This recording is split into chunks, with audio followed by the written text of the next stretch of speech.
Hello friends, welcome to angel Blessy vlogs. இன்றைக்கி நம்ம சேனலில் என்ன பார்க்க போகிறோம் பார்த்தீங்கன்னா, பனங்கிழங்குல ஒரு ஸ்வீட் உருண்டை தான் பார்க்க போகிறோம். அந்த பழங்கிழங்கு இப்போ சீசன் ஆரம்பிச்சிருச்சு.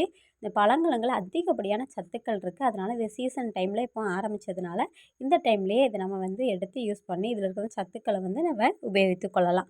இந்த பனங்கிழங்கை நம்ம பவுட்ராக ஸ்டோர் பண்ணி கூட வைக்கலாம். இதில் பல வகையான ரெசிபீஸ் பண்ணலாம். அதாவது தோசைக்கு பயன்படுத்தலாம், சப்பாத்திக்கு இந்த மாவை பயன்படுத்தலாம்.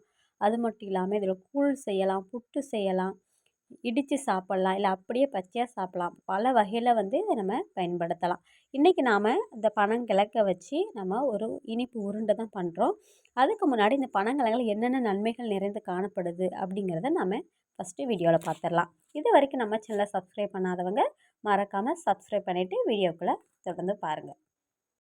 பனை மரத்தை நம்ம கற்பக விருட்சம், அதாவது அற்புதமான மரம், ஒரு மிராக்கல் ட்ரீ அப்படின்னு சொல்லலாம். ஏன்னா அதில் இருக்கிற எல்லா பகுதிகளுமே மனிதர்களாகி நம்மளுக்கு மிகவும் பயன் தரக்கூடியதாக இருக்கிறது. இதில் அதிகப்படியான நார்ச்சத்துக்கள் நிறைந்து காணப்படுகிறது.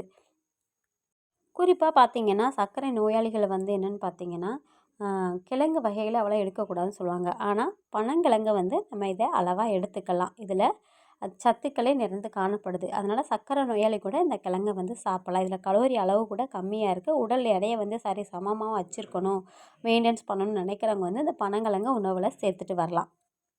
சில குழந்தைகளை அப்புறம் பெரியவங்களுக்கு அந்த மலச்சிக்கல் பிரச்சனை இருக்கும்.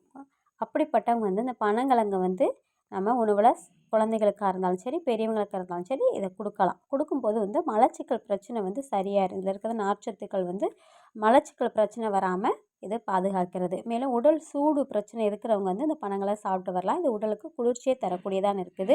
மேலும் இதில் மஞ்சள் மட்டும் கருப்பட்டி சேர்த்து நல்லா இடித்து சாப்பிட்டோம்னா இதில் இரும்பு சத்து அதிகம் நிறைந்து காணப்படுது. அப்படி சாப்பிடும்போது உடலுக்கு தேவையான சத்துக்கள் இதில் கிடைக்கிறது.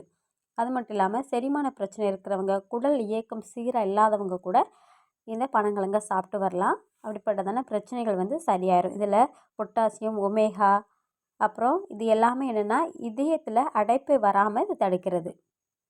மேலும் இதில் இருக்கிறதான கால்சியம் சத்து பற்கள் மற்றும் எலும்புகளுக்கு வலிமையை தருகிறது. பெண்களுக்கு இந்த கருப்பை ஆரோக்கியமாக இருக்கிறதுக்கு இந்த பனங்கிழங்கை நல்லா வேக வச்சு அதை கட் பண்ணி நல்லா பொடி பண்ணி அது கூட தேங்காய் பால் சேர்த்து நல்லா கூழ் மாதிரி கிளறி சாப்பிட்டு வரும்போது கருப்பை நல்லா ஆரோக்கியமாக இது பாதுகாக்க உதவி செய்கிறது. மேலும் இதில் இருக்கிறதான விட்டமின் சி, விட்டமின் ஏ உடலில் நோய் எதிர்ப்பு சக்தியை இது அதிகப்படுத்துகிறது. இப்படிப்பட்டதான அதிக சத்து நிறைந்தான பழங்கிழங்கு நம்மளுக்கு எல்லா நாட்களையுமே கிடைக்கிறதில்ல.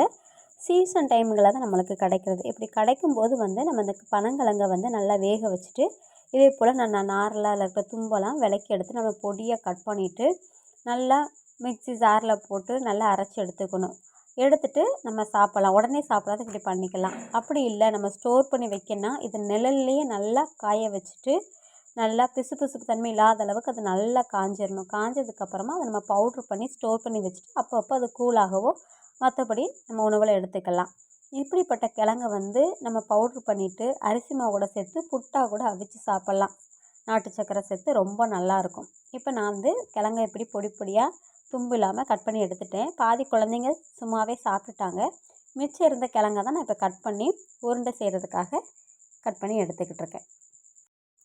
இப்போ நான் மிச்சம் இருக்கிறது எல்லா கிழங்கையுமே இதே போல் பொடியாக கட் பண்ணி எடுத்துக்கிட்டேன். இது நம்ம ஃப்ரெஷ்ஷாக நம்ம வேக வச்சு எடுத்த கிழங்குல இப்படி கட் பண்ணி எடுக்கும்போது நல்லாயிருக்கும். பிசு பிசுப்பு ஆயிடக்கூடாது, அப்போ டேஸ்ட்டாக இருக்காது. இது எல்லாத்தையும் கட் பண்ணி எடுத்ததுக்கப்புறமாட்டு நாம் இதை அப்படியே ஒரு மிக்ஸி ஜாரில் மாற்றிடணும். 1-2 தும்பு இருந்தால் கூட நீங்கள் அதை எடுத்துருங்க கைட்டு. ஏன்னா தும்பே இல்லாமல் இருந்தால் தான் ரொம்ப நல்லாயிருக்கும் நம்ம உருண்டை சாப்பிடும்போது. இப்போ எல்லாத்தையுமே மிக்ஸி ஜாரில் சேர்த்துடலாம். சேர்த்துட்டு நல்லா 2-3 சுற்று விட்டு எடுத்தோம்னா இதே போல் வந்துடும். பார்க்க நம்மளுக்கு கெட்டியாக தான் இருக்கும். நம்ம இது கூட கொஞ்சம் நெய், நாட்டு சக்கரை போட்டு நல்லா பிசைஞ்சு எடுத்துடலாம். நம்ம சப்பாத்தி மாவுக்கு பிசைங்கிற மாதிரி நல்லா கைட்டு நல்லா திரட்டி எடுக்கணும். அப்போ தான் அது கொஞ்சம் லூஸ் ஆகும்.